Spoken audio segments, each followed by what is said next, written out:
আজি আমাৰ কেবিনেটে আসাম ইণ্ডাষ্ট্ৰিয়েল ৰিলেশ্যন ৰুলছ 2026 খন আমি অনুমোদন কৰোঁ। ঠিক তেনেদৰে ইণ্ডাষ্ট্ৰীৰ ক্ষেত্ৰত আৰু এখন ৰুল আছিলে the Assam social security rules 2026। এই আইন কেইখন হ'ল আমাৰ দেশত 29খন আইন আছে শ্ৰম বা লেবাৰ ৱেলফেয়াৰক লৈ। ভাৰত চৰকাৰে এই আইন কেইখনক 4টা কোডলৈকে ৰূপান্তৰ কৰিছিলে আৰু এই 4টা কোডৰ 2টা কোড হ'ল আসাম ইণ্ডাষ্ট্ৰিয়েল ৰিলেশ্যন ৰুলছ, এটা হ'ল ছ'চিয়েল ছিকিউৰিটি ৰুলছ। এই 2টা কোডৰ 2খন ৰুল আজি আমি নটিফাই কৰিবলৈ সিদ্ধান্ত লৈছোঁ আৰু বাকী 2খন কোড আমি পৰৱৰ্তী সময়ত আমি আলোচনাৰ মাজলৈকে আমি আনিম। আৰু এই কোড 2খনৰ ওপৰত আপোনালোকে জানিব খুজিলে গুগল কৰিলে ইয়াত যথেষ্ট মেটেৰিয়েল আছে। ইট ইজ এ চেণ্ট্ৰেল গভৰ্ণমেণ্টৰ পাৰ্লিয়ামেণ্টত পাছ কৰা কোড হয়, আমি মাত্ৰ ইয়াক নটিফাই কৰিছোঁ। আমাৰ ছ'চিয়েল ৱেলফেয়াৰৰ আপোনালোকে জানে যে আমাৰ তলত থাকে CDPO, ওপৰত থাকে ডিষ্ট্ৰিক্ট ছ'চিয়েল ৱেলফেয়াৰ অফিচাৰ। এই দুইগৰাকী অফিচাৰৰে দৰমহাখিনি একে আছিল, ছাৰ্ভিচ ৰুল নাছিলে। সেইকাৰণে আজি Assam social welfare recruitment and promotion service order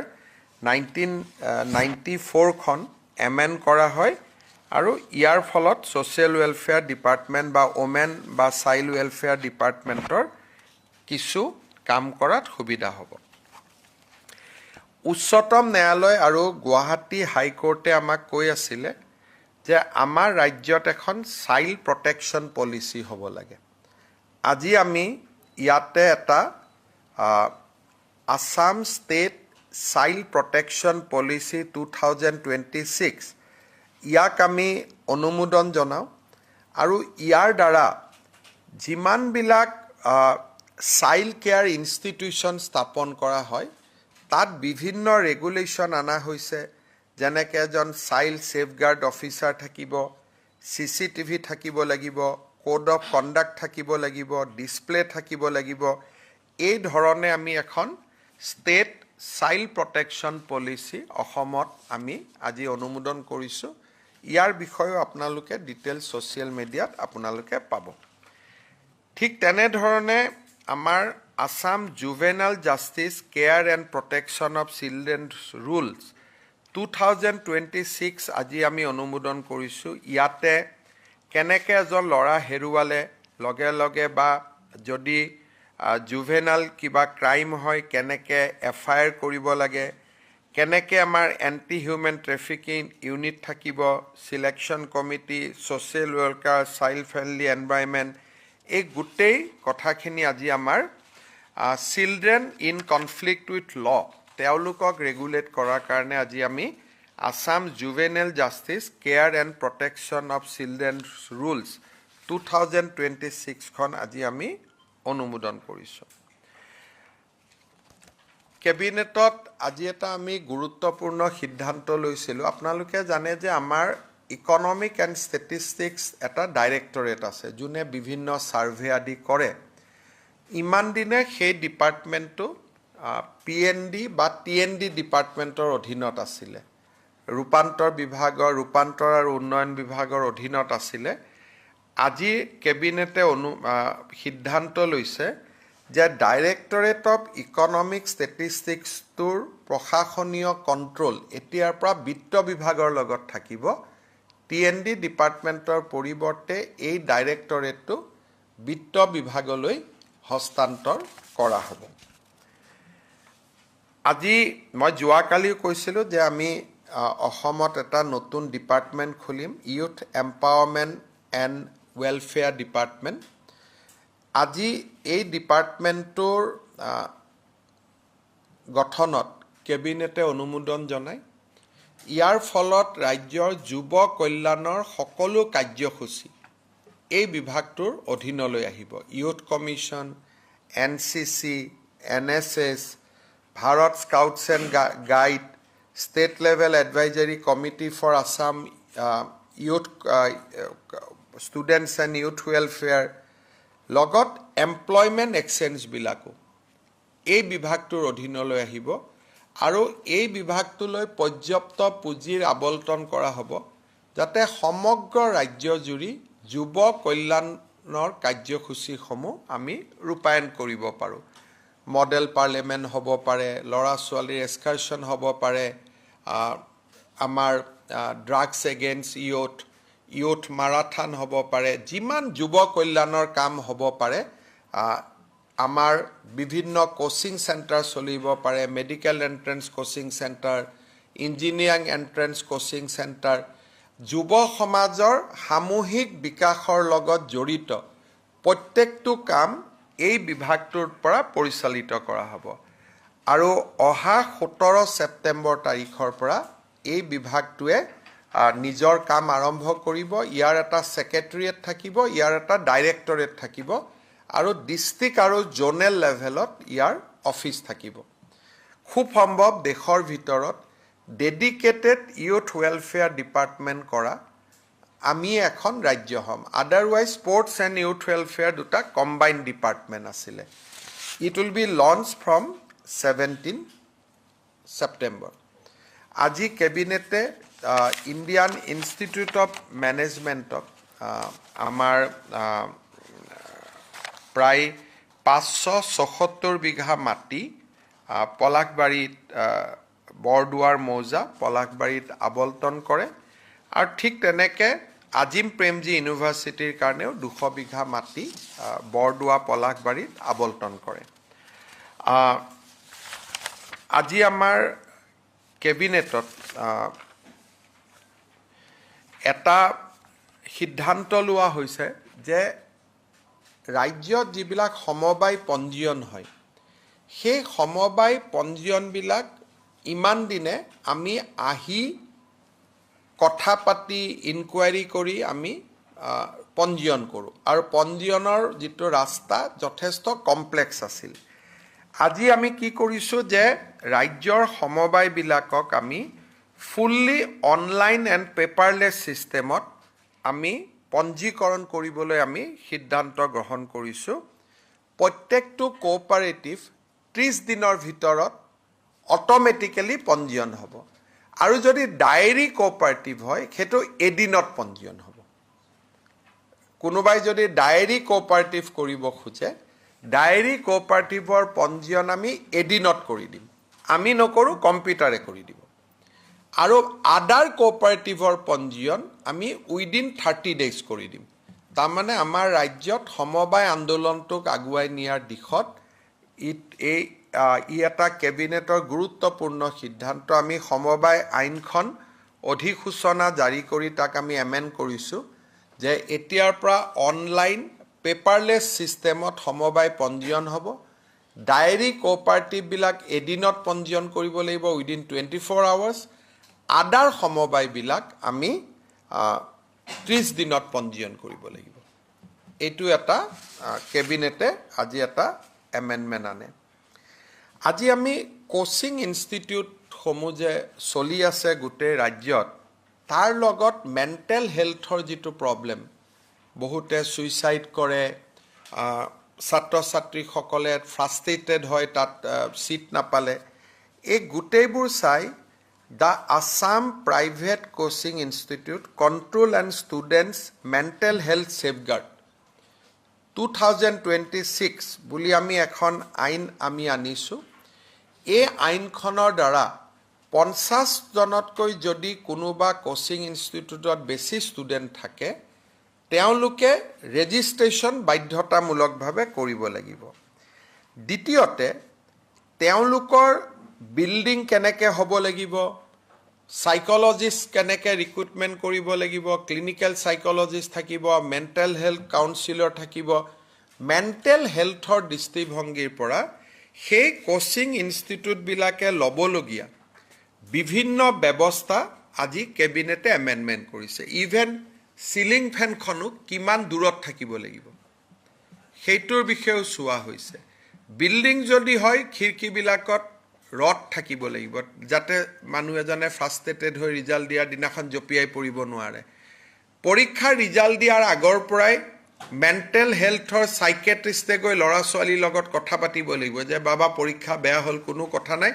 লাইফত বহুত পৰীক্ষা আহিব তুমি এটোতে সিৰিয়াস হ'ব নোৱাৰা এনেকে কোচিং ইনষ্টিটিউট বিলাকৰ লগত মেণ্টেল হেল্থক আমি এটা ইন্টিগ্ৰেটেড কৰিব খুজিছো যাতে ফিজিক্স কেমিষ্ট্ৰি বায়োলজি পঢ়াৰ লগে লগে ল'ৰাজন বা ছাত্ৰজন যাতে মানসিকভাৱেও নিজক যিকোনো ৰিজাল্টৰ কাৰণে সাজু কৰি প্ৰস্তুত হ'ব পাৰে সেই কাৰণে বিল্ডিং কেনেকুৱা হ'ব লাগিব সাইকোলজিষ্ট কেনেকৈ ৰাখিব লাগিব কি তেওঁলোকে ল'ৰা ছোৱালীক কি ধৰণৰ ব্যৱস্থা কৰিব লাগিব ট্ৰমা বা কোনোবাক যদি আগতে শিক্ষকজনে গম পায় যে ইয়াৰ সুইসাইড এটেম্প কৰিছিল আগত সেই ষ্টুডেণ্টজনক কেনেকৈ বিহেভ কৰিব লাগিব মৰমেৰে কাৰোবাৰ যদি শিক্ষকজনে বুজি পায় যে ইয়াৰ টেন্ডেন্সি আছে ল'ৰাজন ফ্ৰাষ্ট্ৰেটেড হৈ আছে তাক কেনেকৈ ট্ৰিট কৰিব লাগিব এটা ডিটেইল ৰুলছ এখন আজি আমি বনাইছো যিখন ৰুলে আমাৰ যুৱ প্ৰজন্মৰ মানসিক হেল্থত বা মেণ্টেল হেল্থৰ ক্ষেত্ৰত বহুতখিনি ইতিবাচক এটা কন্ট্ৰিবিউশন কৰিব পাৰিব Assam Private Coaching Institute Control and Student Mental Health Safeguard Rules 2026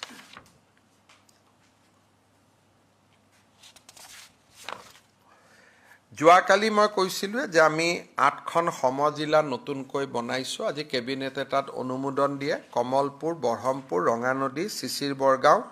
সাবুৱা Lahowal Khumtai Katigorah Borkhola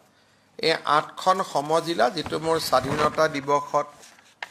announcement আছিলে তাক আজি কেবিনেটে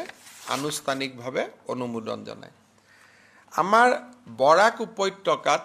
আমি এটা মিনি সেক্ৰেটাৰিয়েট বনাইছিলো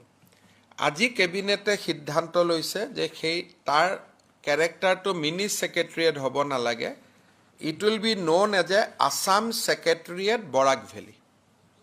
আগতে আছিল মিনি সেক্ৰেটাৰিয়েট এতিয়া আমি সেই বস্তুটো বদলাই আসাম সেক্ৰেটাৰিয়েট বৰাক ভেলি বুলি তাক আমি নতুনকৈ নামাকৰণ কৰিছো আৰু 32টা বিভাগ তাতে আমি তাৰ পৰা পৰিচালনা কৰিম আউট অফ 59 ডিপাৰ্টমেন্ট আছে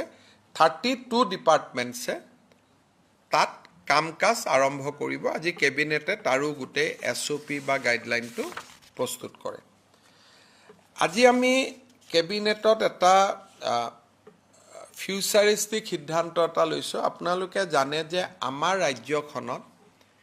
তেলৰ নতুন উৎস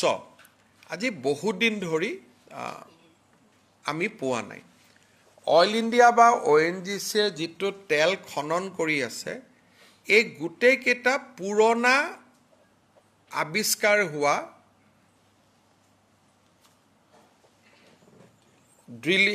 খাদত এতিয়া তেওঁলোকে ড্ৰিলিং কৰি আছে আগত 300 মিটাৰ কৰিছিল এতিয়া 900 মিটাৰ কৰিছে 1000 কৰিছে 2000 কৰিছে তলত গৈ আছে কিন্তু বহু দিন ধৰি অইল ইণ্ডিয়া ONGC অসমত নতুন তেল পোৱা নাই তাৰ কাৰণটো হ'ল যে যেহেতু ই এটা আনপ্ৰেডিক্টেবল কৰবাত মই ৰিগ এটা কৰিলো যদি তেল নাপালো গুটে খৰচটো এনে গুচি গল তাৰ কাৰণে ONGC আৰু অইল ইণ্ডিয়া বা আদাৰ প্ৰাইভেট প্লেয়াৰ বিলাকে অসমত খনন কৰা নাই উত্তৰ অসমত তেল আছে বুলি কোৱা হয় কিন্তু কোনেও আজিলৈকে ডেডিকেটেডলি খনন কৰা নাই এই কাৰণে কৰা নাই যে আমি যদি খনন কৰো তেল নাপাও আমাৰ কি হ'ব তেতিয়াতো আমাৰ টকা পইচাখিনি এনে গল সেই কাৰণে অসমত যোৱা দুটা দশকত যোৱা 20 বছৰ ধৰি আমি তেল আৰু প্ৰাকৃতিক গ্যাসৰ নতুন উৎস আমি পোৱা নাই পুৰণা উৎসবিলাকতে আমাৰ কাম কৰি আছে আজি আমি Assam hydrocarbon exploration production and upstream ecosystem development policy 2026 আমি notify কৰিছো যাৰ জৰিয়তে আমি নতুন স্থানত তেল আৰু প্ৰাকৃতিক গ্যাসৰ সন্ধানক আমি উৎসাহিত কৰিব খুজিছো বিভিন্ন ইনসেন্টিভেৰে কোনোবাই যদি বিশ্বনাথ চাৰিআলিত খনন কৰিব খোজে কোনোবাই যদি ধেমাজিত কৰিব খোজে য'ত ইতিমধ্যে তেল পোৱা নাই কিন্তু সম্ভাৱনা আছে তেল পোৱা সেই জাগাবিলাকত যাতে অইল বা ONGC বা যোনে যেনেকে লাইসেন্স পাই খনন কৰিব পাৰে তাৰ কাৰণে আজি আমি Assam hydrocarbon exploration production and upstream ecosystem development policy আজি কেবিনেটে অনুমোদন দিছে আমি আশা কৰিছো যে ইয়াৰ ফলত নতুন নতুন সম্ভাৱনামূলক স্থানত তেওঁলোকে তেল খনন কৰাৰ চেষ্টা কৰিব নহলে নেক্সট 10 ইয়াৰ্ছৰ পৰা অসমৰ তেল প্ৰডাকশ্যন ডাউনহিল জাৰ্নি আৰম্ভ হ'ব এতিয়া আমি 4 মিলিয়ন মেট্ৰিক টনত আছো কিন্তু ইয়াতকৈ আৰু আমি উঠিব নোৱাৰো উইদিন 10 ইয়াৰ্ছ এটো লাহে লাহে কমিব আৰম্ভ হ'ব সেই কাৰণে আমাৰ যাতে তেলৰ উৎপাদন নকমে তাৰ কাৰণে আমি নতুন নতুন জাগাত এক্সপ্লোৰেশ্যনৰ কাৰণে আমি উৎসাহিত কৰিব খুজিছো বিভিন্ন ইনসেন্টিভ GST আদিত ইনসেন্টিভ ৰখা হৈছে যাতে নতুন নতুন ৰিগ আনিব পাৰে বিভিন্ন ইকুইপমেন্ট আনিব পাৰে তাৰ কাৰণে আমি এখন পলিচি আজি কেবিনেটত অনুমোদন কৰিছো যাতে আমাৰ অসমত আমি খননৰ বা তেল বা খনিজ পদাৰ্থৰ সন্ধান আমি কৰিব পাৰো আমাৰ ৰাজ্যত বহুত মানুহে বিশ্বাস কৰে যে অসমত বহুত প্ৰাকৃতিক সম্পদ আছে কিন্তু যোৱা 20 বছৰ ধৰি আমি অসমত একো নতুন প্ৰাকৃতিক সম্পদ উদ্ধাৰ কৰিব পৰা নাই উমৰাংচুত লাইমষ্টোনক বাদ দি যোৱা 20 বছৰ ধৰি আমি অসমত নতুন কোনো খনিজ পদাৰ্থ আমি পোৱা নাই তাৰ মূল কাৰণটো হ'ল যে এক্সপ্লোৰেশ্যনটো একেবাৰে নীল হৈ গৈছিল ইয়াক এতিয়া আমি উৎসাহিত কৰিব খুজিছো তাৰ কাৰণে কেবিনেটে আজি এখন ফিউচাৰিষ্ট পলিচিৰ অনুমোদন কৰিছে Assam Hydrocarbon Exploration, Production and Upstream Ecosystem Development Policy 2026. Itu to industry department sai. Yat belek eku nai kunbai jodi rig kine tat olop ami GST rehai dim. Kunubai jodi খনন কৰাৰ কাৰণে মাটিটো বিচাৰে আমি মাটিৰ প্ৰথম প্ৰিমিয়াম নলওঁ তেল পালে লম তেল নাপালে আৰু সেইটোৰ আমি প্ৰিমিয়াম নলওঁ এই ধৰণৰ কিছুমান সৰু সৰু বেনিফিট আমি দিব খুজিছো খুব সিম্বলিক বেনিফিট কিন্তু এটলিষ্ট খনন যদি কোনবাই কৰিব খোজে তাৰ ৰাস্তাটো আমি বনাই দিব খুজিছো তাত লৈ আমি ট্ৰান্সফৰ্মাৰ ইলেক্ট্ৰিসিটি নাই ট্ৰান্সফৰ্মাৰটো বনাই দিব খুজিছো এই ধৰণৰ আমি সৰু সৰু ইনসেন্টিভ কিছুমান দিব খুজিছো